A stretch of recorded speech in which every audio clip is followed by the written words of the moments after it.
Welcome back to another episode of Out Loud Geek, where we discuss news and views about pop culture, science fiction, fantasy, food, cooking, the outdoors, and more. It's time for a new episode of Who Will Be the Biggest Flop? And we currently have 4 contestants duking it out to win the highly coveted title. And it's my pleasure to introduce our first contestant, which came from Warner Brothers Discovery and DC Studios. Let's have a warm welcome for the movie entitled The Flash, starring that wackadoodle actor Ezra Miller.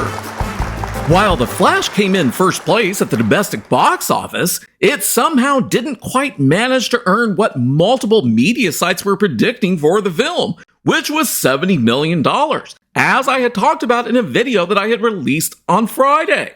So The Flash only managed to earn $55.1 million domestically, which was about $15 million below the expected $70 million to help it on its way to become the biggest flop. Internationally, the movie managed to take in $75 million to have a global opening weekend box office of $130.1 million. So the movie's current domestic share is sitting at 42.4%.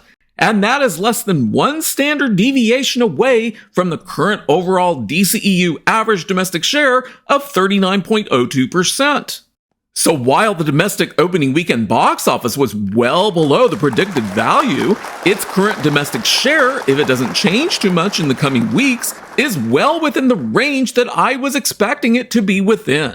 But since we don't yet have a second weekend to have an initial value for the movie's average weekly drops, I'm going to do an updated projection for the movie based on its current opening weekend box office and domestic share, but also using the same range of possible average weekly drops that I had used in Friday's video: 32.42%, 39.02%, and 45.63%. And those 3 percentages represent the current overall average weekly drop for the preceding 12 DCEU movies, as well as the values that are 1 standard deviation above and below that average. And using those numbers, my updated projections for the final global box office for The Flash are a range between $258 million, $333 million, and $462 million. And the movie's estimated break-even point range is between $550 million to $660 million. Which are derived by multiplying the movie's production budget of $220 million by 2.5 and 3.0 respectively to account for the 50% of gross ticket sales that movie theaters keep for themselves, as well as the additional costs of marketing the movie and other miscellaneous costs that the studio pays above and beyond the production budget. So the current range of potential gross box office loss for the movie is between $88 million and $402 million. And if we divide both values by 2 to represent how much money the studio will lose, Warner Brothers Discovery and DC Studios are looking at a potential loss from the movie of anywhere between $44 million to $201 million. So congratulations to The Flash! That's well done on the road to becoming the biggest flop. So now we'll move on to contestant number 2. So please give a warm welcome to Disney Pixar's entry, which is the animated movie Elemental. And just like The Flash, Elemental also underperformed as compared to the $35 million that was predicted for its domestic opening weekend box office. Instead, Elemental only earned $29.5 million domestically. And hold on to your hats, folks, because it also only earned $15 million internationally for a global opening weekend box office of only $44.5 million. And that's absolutely pathetic and exactly what we love to see on Who Will Be the Biggest Flop. And here's a good one, folks. The movie's domestic share is 66.3%, which is somewhat astonishing because the historical average domestic share for all Pixar movies that have opened domestically is 42.67%, and the standard deviation is 6.99%. This means that at 66.3%, The domestic share for Elemental is currently sitting at around 3.4 standard deviations away from the average, which only has a 5% likelihood based on the entire history of Pixar animated movies. So Elemental really wants to be the biggest flop.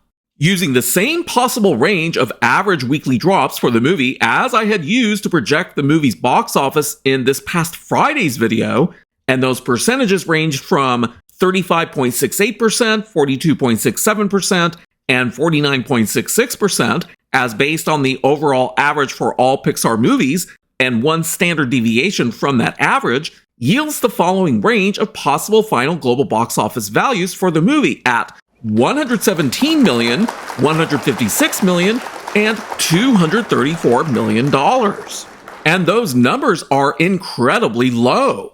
Given that the movie's estimated break-even point is around $500 million, which is obtained by multiplying its $200 million production budget by 2.5 and taking into account the minimal amount of advertising being spent by Disney, this means that the movie's potential gross box office loss could be anywhere from $266 million to $383 million. And if we divide those values by 2, we'll see that the Disney Pixar studio is likely going to lose somewhere in the range of $133 million to $191.5 million. So given that the upper end of that range is below the upper loss range for The Flash currently remains in first place for becoming the biggest flop. But we have 2 more contestants. So let's give a warm welcome to our third contestant that hails from Paramount Studios, the movie that's entitled Transformers: Rise of the Beasts. This movie opened in theaters last weekend, but had a truly deplorable second weekend at the box office, thanks in part to the openings of The Flash and Elemental. Domestically, the movie only earned another $20 million, which was a 67% drop as compared with its opening weekend earnings. The movie also earned another $20 million over the course of the week, to bring its current domestic box office total to $100.6 million, which is not impressive. Internationally, the movie earned another $64.3 million to bring its current international box office earnings up to $174.3 million. Globally, this means that the movie earned another $104.4 million, which was a 38.76% drop from its opening weekend, to bring its current global box office total up to $274.9 million. To project the total global box office forward, I used a range of 3 possible average weekly drops of 38.76% and 1 standard deviation above and below that's based on the previous 6 Transformers movies, whose standard deviation is average weekly drops is 8.47%. Thus, the range of possible weekly drops ranges from between 42.23%, 38.76%, and 30.29%, to yield the following range of possible final global box office values for the movie of $392 million, $440 million, and $515 million. With a production budget of $200 million, we'll multiply that by 2.5 and 3.0 to yield a range of estimated break-even points of $500 million to $600 million. So this movie still has a slim chance of breaking even, meaning that its potential range of global gross box office loss ranges anywhere from 0 to $208 million. If we divide that by 2, Paramount Studios could lose anywhere from 0 to $104 million on Transformers: Rise of the Beasts, which currently places it into last place for being a possible biggest flop. If the movie does manage to break even, then it will be automatically disqualified from being the biggest flop. And that brings us to the fourth and final contestant for who will be the biggest flop. So please give a warm welcome to Disney's live-action race swap remake of The Little Mermaid, which is now in its 4th weekend at the box office. Domestically, the movie earned another $11.6 million to bring its domestic total up to $253.6 million. Internationally, the movie earned another $27 million to bring its international total up to $212.4 million.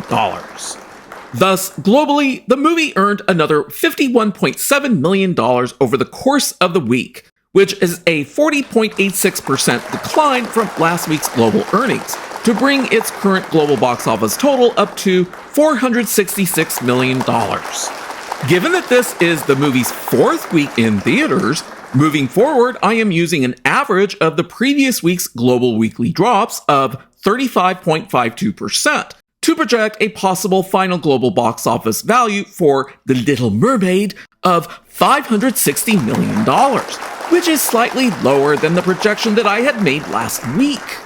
So given that the movie's minimum break-even point is $780 million, which is based on its known $250 million production budget and $140 million in marketing for a total cost of $390 million, and multiplied by 2 to account for the 50% that movie theaters keep for themselves, this means that the movie's current global gross box office loss is around $220 million.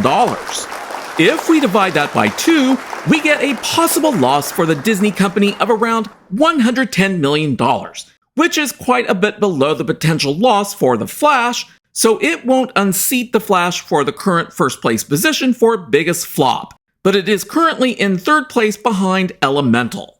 We'll have to wait and see after next weekend's box office whether these current standings remain the same or change, and it will likely be a few more weeks whether we know for certain whether Transformers Rise of the Beasts ends up breaking even, which could lead to a disqualification.